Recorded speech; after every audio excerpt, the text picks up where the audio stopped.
Assalamualaikum warahmatullahi wabarakatuh. Perkenalkan, nama saya Jihan Meta Nabila dengan NPM 234102777. Di sini saya akan menjelaskan materi tentang manajemen sampah. Pengertian sampah. Menurut WHO, sampah adalah sesuatu yang tidak digunakan, tidak dipakai, tidak disenangi, atau sesuatu yang dibuang berasal dari kegiatan manusia dan tidak terjadi dengan sendirinya.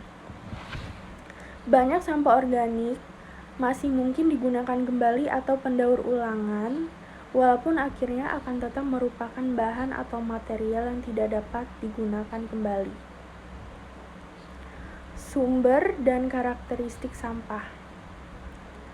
Sampah yang ada di permukaan bumi ini dapat berasal dari beberapa sumber berikut. Yang pertama adalah pemukiman penduduk. Yang kedua, dapat juga berasal dari tempat umum dan tempat perdagangan. Lalu dapat juga berasal dari sarana pelayanan masyarakat milik pemerintah. Dapat juga berasal dari industri berat dan ringan. Lalu pertanian. Karakteristik sampah. Yang pertama adalah garbage, yaitu jenis sampah yang terdiri dari sisa-sisa potongan hewan atau sayuran dari hasil pengolahan yang sebagian besar terdiri dari zat-zat yang mudah membusuk.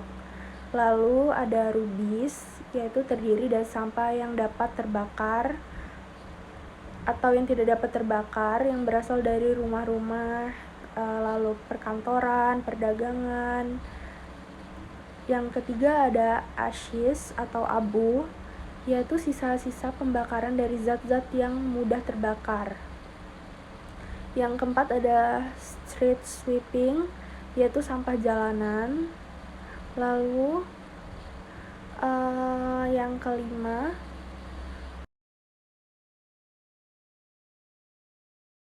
dead animal atau bangkai binatang. Lalu ada household refuse, yaitu sampah yang terdiri dari rubbish, garbage, ashes yang berasal dari perumahan. Lalu ada sampah industri, demolition wastes, yaitu sampah yang berasal dari pembongkaran gedung. Yang lalu ada construction wastes, yaitu sampah yang berasal dari sisa pembangunan. Faktor yang mempengaruhi penghasilan sampah.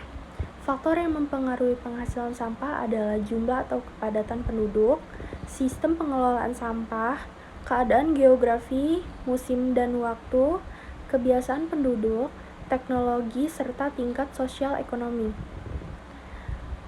Lalu, dampak sampah terhadap kesehatan lingkungan dan masyarakat. Lokasi dan pengelolaan sampah yang kurang memadai merupakan tempat yang cocok bagi beberapa organisme dan menarik bagi berbagai binatang seperti lalat dan anjing yang dapat menjangkitkan penyakit. Dampak sampah terhadap kesehatan masyarakat adalah berikut ini. Yang pertama adalah penyakit diare, kolera, tifus dapat menyebar dengan cepat karena virus yang berasal dari sampah dan pengelolaan yang tidak tepat bercampur dengan air minum yang kita minum. Lalu yang kedua ada penyakit jamur yang dapat menyebar. Lalu yang ketiga ada penyakit yang dapat menyebar melalui rantai makanan. Lalu yang keempat ada sampah beracun. Lalu yang kelima kita akan menjelaskan tentang dasar-dasar metode pengelolaan sampah.